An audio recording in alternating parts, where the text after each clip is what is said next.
paano nag-iba o paano nabago yung buhay mo nung nagtrabaho ka abroad? Unang-unang abroad ko kasi 1990, wala pa akong anak. Wala pa akong anak noon. So, isa lang akong anak na nangangarap na mabigyan, ito baka matawa kayo, mabigyan ko lang ng magandang TV. Oo, kasi diba? Oo. Kasi wala talaga kami. Yung bahay namin, tadya ka mo yung mga hiwa-hiwalay na yung anay eh. So, gusto ko lang magkaroon kami ng TV kasi nakikipanood kami sa kapitbahay.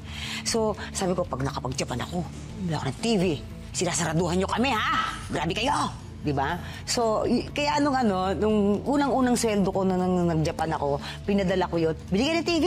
Ganyan. Tapos, and then, yung mga kapatid ko, napag-aral ko yung mga mas bata sa akin, nakapag-support ako sa kanila.